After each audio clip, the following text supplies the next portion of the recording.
Mutual funds सही है। सही है? चलो पता करते हैं। अब म्यूचुअल फंड्स वाले लोग बहुत सालों से ना ऐड चल रहे हैं, आपने टीवी पे देखा होगा, ऑनलाइन भी देखा होगा। और म्यूचुअल फंड्स देखो बहुत टाइप के होते हैं, equity, debt, solution oriented, international markets, बहुत टाइप के होते हैं। लेकिन इस वीडियो के अंदर मैं आपको इक्विटी म्यूचुअल फंड्स के बारे में एक सच बोलने वाला हूं। इनफैक्ट एक सच नहीं, कई सारे सच बोलने वाला हूं जो आपकी आंखें खोलने वाला है। सिर्फ इन्वेस्टमेंट को लेके नहीं कि कैसे आपको इन्वेस्ट करना चाहिए, लेकिन म्यूचुअल फंड्स एक्चुअली क्या हैं, उनके पीछे क्या चीजें हैं जो कई लोगों को नहीं पता होगी। और अगर आप ये वीडियो ध्यान से ना देखो तो आप बहुत सारा पैसा फ्यूचर में लूज कर सकते हो अगर आप इधर उधर म्यूचुअल फंड्स में इन्वेस्ट करते रहो तो इसीलिए वीडियो को ध्यान से देखो, कोई भी स्किप ना करना, फास्ट फॉरवर्ड ना करना, एकदम सुनते रहो जो मैं कह रहा हूं। मैं आपको पूरे फैक्ट्स और नंबर्स और सब प्रूफ के साथ बताऊंगा कि ज्यादातर म्यूचुअल फंड्स सही नहीं है। सच बात तो यह है कि म्यूचुअल फंड कंपनीज को मार्केट से, यानी आपकी जो स्टॉक मार्केट होता है, उससे पैसे कमाने हैं। अब सोच के देखो, जब आपको स्टॉक मार्केट से पैसे कमाने हैं, चाहे म्यूचुअल फंड्स के थ्रू, चाहे डायरेक्ट स्टॉक्स खरीद के, तो आपको अपने पैसे रिस्क करने होते हैं, अपने पैसे इन्वेस्ट करने होते हैं और उसके बाद आपको रिटर्न्स मिलते हैं। बात सही है कि नहीं? लेकिन म्यूचुअल फंड्स को भी स्टॉक मार्केट से पैसे कमाने हैं, लेकिन उनको अपने पैसे नहीं लगाने, उनको आपके पैसों को रिस्क करके अपना प्रॉफिट कमाना है। इन लोगों को एक तरीका मिल गया मार्केट से रिटर्न लाना, लेकिन बिना इन्वेस्टमेंट के। यानी जब आपको रिटर्न्स चाहिए तो आप अपना पैसा रिस्क करो, और जब म्यूचुअल फंड्स को रिटर्न्स चाहिए तो वो आपका पैसा रिस्क करें। कुछ तो घपला है। और बाय द वे, ये जो आप एड्स देखते रहते हो, ये जो करोड़ों रुपए हर चैनल पे एड्स अपने डालते रहते हैं, इसका भी पैसा पता है कौन देता है? आप। कैसे बोलो तो? आपने तो ये लाइन सुनी होगी ना हर एड के एंड में, म्यूचुअल फंड निवेश बाजार जोखिमों के अधीन है, योजना से जुड़े सभी दस्तावेजों को ध्यान से पढ़ें। लेकिन सच बात बताओ, कितने लोग एक्चुअली वो दस्तावेज पढ़ते हैं? मैं आप लोगों को वो दस्तावेज दिखाता हूं। ये एसबीआई म्यूचुअल फंड की वेबसाइट, यहां पर नीचे एक लिंक होता है, ऑफर डॉक्यूमेंट /SID/KIM। हर म्यूचुअल फंड हाउस का एक ना एक ऐसे करके वेबसाइट होता है जहां पर आपको सारे डॉक्यूमेंट्स मिलते हैं। अब मैंने इक्विटी में SBI focused equity fund select किया और सबमिट किया, यहां पर ये SID बन के आ गया। अब ये क्या चीज है? ये 93 पेज का एक डॉक्यूमेंट है गाइज, 93 पेजेस का। और ये एक्सपेक्ट करते हैं कि अगर मान लो आपको 5,000 रुपए एसबीआई इस म्यूचुअल फंड के अंदर डालने हैं, कि आप ये 93 पेज का डॉक्यूमेंट, उनको भी पता है, ज्यादातर जनता नहीं पढ़ता। सच बताओ, आप में से कितने लोगों ने एक्चुअली ये डॉक्यूमेंट पढ़ के देखा है? अब इसके अंदर ना छुपी हुई हैं आपकी सारी जो फीस और एक्सपेंसेस होती हैं। अब यहां पर अगर मैं सर्च करूं फीस एंड एक्सपेंसेस, यहां पर मैं जाता हूं, ये जाके आता है 77 पेज के ऊपर। और यहां पर आप देख सकते हो कि एक्चुअल फीस जो आप पे करते हो वो क्या क्या चीजें हैं। Investment management and advisory fees, trustee fee, audit fee, custodian fee, RTA। अब ये देखो, मार्केटिंग एंड सेलिंग एक्सपेंस, यानी अगर कोई आपको बेचता है या कोई बैंक का एम्प्लॉय या फिर इनका कोई एजेंट, तो ये कमीशन देते हैं उनको, तो वो भी आप ही पे कर रहे हो अपने जेब से वो फीस, वो अपने जेब से नहीं कमीशन दे रहे हैं। फिर उसके बाद cost related to investor communications, cost of fund transfer, cost of providing account statements, cost of statutory advertisements, ये एडवर्टीजमेंट्स भी आ गए यहां पे, cost towards investor education and awareness, brokerage cost, GST, इन सब चीजों के ऊपर। और ये मैक्सिमम टोटल बन के आता है 2.25। ये तो इस फंड का है गाइज। ऐसे भी म्यूचुअल फंड्स है तो जो तकरीबन 3% तक पहुंच जाते हैं। और वहीं पर खत्म नहीं होता गाइज, उसके ऊपर भी लग सकते हैं एडिशनल एक्सपेंसेस, 0.05% तक लग सकता है TER के ऊपर। और उसके ऊपर अगर कुछ स्पेसिफाइड सिटी से ज्यादा इनफ्लो आता है उसका, तो अप टू 0.3% और भी लगा सकते हैं। बस ये तो सही है। अब ये सुनने में बहुत कम लगता है गाइज, आई नो, 1%, 2%, 3%, ये सब सुनने में लगे तो क्या हुआ यार, अगर मेरे को करोड़ों कमाने हैं या लाखों कमाने हैं तो 1-2% ये लोग कमा लें। नहीं गाइज, ऐसे नहीं काम करता ये जो चार्ज करते हैं आपसे, मान लो आपसे 2% का total expense ratio including everything charge करते हैं, ये जो आपका एक्चुअल रिटर्न आता है, यानी इन्होंने मान लो 1 लाख रुपए आपके इन्वेस्ट किए हैं ना, जो आपको NAV यूनिट्स मिलते हैं, तो क्या होता है, वो उन यूनिट्स में से ही उस यूनिट का प्राइस ही कम होता है, वो अपना फीस निकाल के, यानी एक्चुअल रिटर्न ज्यादा आया होता है, जो उन्होंने आपके पैसे लगाए होते हैं, लेकिन वो जो 2% वो निकाल देते हैं और यूनिट का प्राइस उसके हिसाब से एडजस्ट करके डाल देते हैं। अब मैं आपको दिखाता हूं यहां पर ये टोटल एक्सपेंस रेशियो के बेसिस पे ये सारे एसबीआई के ही मैंने निकाले। अब जैसे देखो यहां पर 2.55% है ये फार्मा फंड में, ठीक है, फिर आपका ये 2.44 2.58 तक भी जा रहा है, 2.53, कई सारे फंड्स है 2% से ज्यादा है। लेकिन यहां पर आपने एक इंटरेस्टिंग चीज नोटिस करी होगी, रेगुलर प्लान और डायरेक्ट प्लान। और उस फंड ऑफर डॉक्यूमेंट के अंदर भी अगर आपने ध्यान से देखा होगा, direct plan shall have lower expense ratio excluding distribution expense commission etcetera and no commission shall be paid from direct plan. Both the plans shall have common portfolio, however regular and direct plan shall have different NAVs। अब इसका पूरा मतलब क्या है वो मैं आपको दिखाता हूं। अब जैसे ये SBI का हेल्थ केयर अपॉर्चुनिटीज फंड है, ये रेगुलर प्लान वाला मैंने खोल के रखा है, इसका एक्सपेंस रेशियो 2.36% है, ठीक है। अब इसका आप देखो, इसका NAV है 138 और इसको हम कंट्रास्ट करेंगे SBI health care opportunities fund, same लेकिन डायरेक्ट प्लान, इसका एक्सपेंस रेशियो 1.37% है, यानी अप्रॉक्सीमेटली 1% कम है, और इसका NAV देखो 149। ये जो आपने डिफरेंस देखा ना, ये NAV का डिफरेंस आता है और ये रिटर्न्स में भी डिफरेंस लेके आता है। यानी अगर आपने एक साल का रिटर्न्स देखो, इस स्कीम ने कमाया है 18.12% का रिटर्न और इस स्कीम ने कमाया है 16.92% का रिटर्न।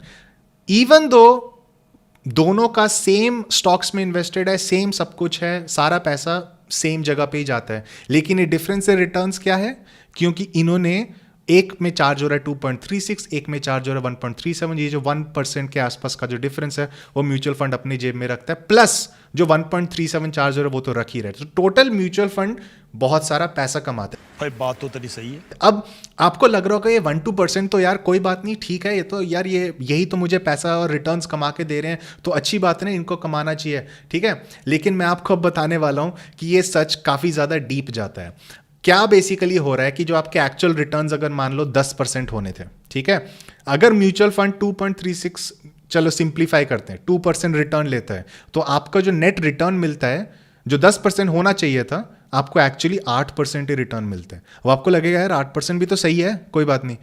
अब मैं आपको कैलकुलेशंस करके दिखाऊं इसका लॉन्ग टर्म पे क्या अफेक्ट पड़ता है। हम लेते हैं एक केस लेते हैं कि 1 लाख रुपए एक म्यूचुअल फंड के अंदर इन्वेस्ट कर रहे हैं, ठीक है, 3 लोग इन्वेस्ट कर रहे हैं, A, B और C। अब 3 लोग 3 डिफरेंट म्यूचुअल फंड्स में रिटर्न कर रहे हैं, लेकिन उन तीनों म्यूचुअल फंड्स का जो एक्चुअल ग्रोथ है वो 10% के आसपास का ग्रोथ है। आप 10% मान के चलो। जो A है वो ऐसे म्यूचुअल फंड में इन्वेस्ट करता है जो 3% फीस लेता है, B ने ऐसे में किया है जो 2% फीस लेता है, और C ने ऐसे किया है जो 0.1% फीस लेता है। अब देखते हैं कि ये 10% ग्रोथ है 30 साल बाद कितना फर्क पड़ता है सबके रिटर्न्स के ऊपर। C ने कमाए 17 लाख रुपए टोटल, यानी उसका 1 लाख रुपए बन गया 17 लाख रुपए। म्यूचुअल फंड ने कमाए 45,000 रुपीज इन फीस, यानी इन्वेस्टर ने 16 लाख रुपए नेट कमाए, क्योंकि 17 लाख था और 1 लाख उसने इनिशियल इन्वेस्ट किया था, उसने 16 लाख नेट कमाया। बी ने 10 लाख का रिटर्न मिलेगा उसको, म्यूचुअल फंड 7.45 लाख फीस में लेके चले जाता है और इन्वेस्टर एक्चुअली अर्न करता है 9 लाख, क्योंकि 10 लाख के रिटर्न में 1 लाख उसका इनिशियल इन्वेस्टमेंट था।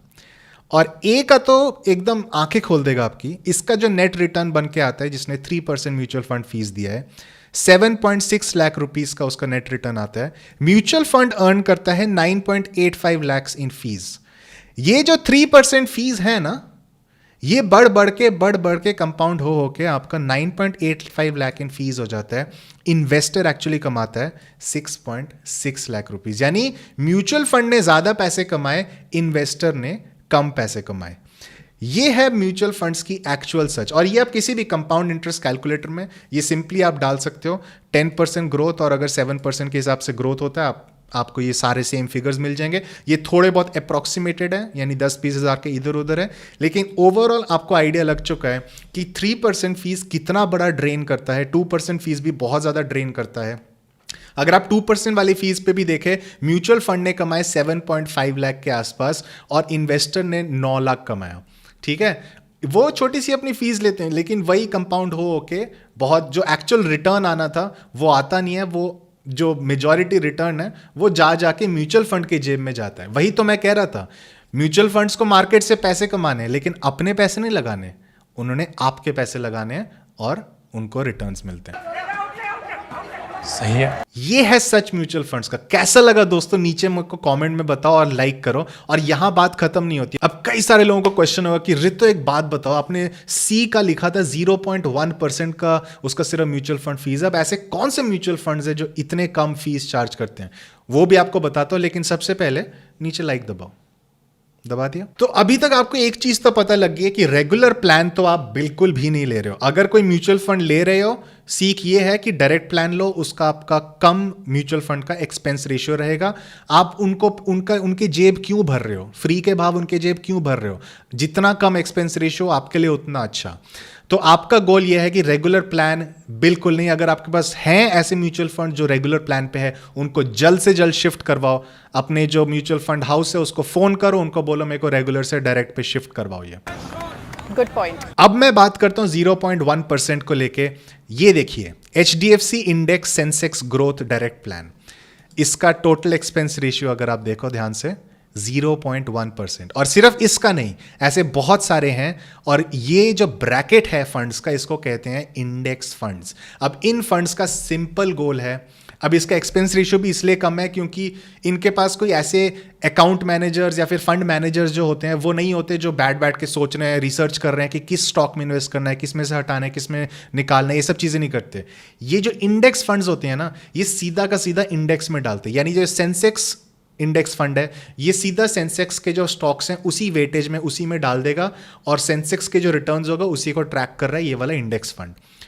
लार्जली वही रहता है, जितना सेंसेक्स ने रिटर्न दिया उतना ही ये देगा। और over a period of time अगर हम देखें ना, तो इंडेक्स फंड्स ज्यादातर म्यूचुअल फंड्स को बीट करेंगे। और मैं ऐसे ही नहीं कह रहा हूं, आपको एक्चुअली दिखाऊंगा वो। तो एक चीज तो अच्छी आपको लगी हो कि इंडेक्स फंड्स का इनका एक्सपेंस रेशियो बहुत कम है। और इससे क्या हो रहा है, जो एक्चुअल आपने जो इन्वेस्ट किया वो एक्चुअल मार्केट में लगा है।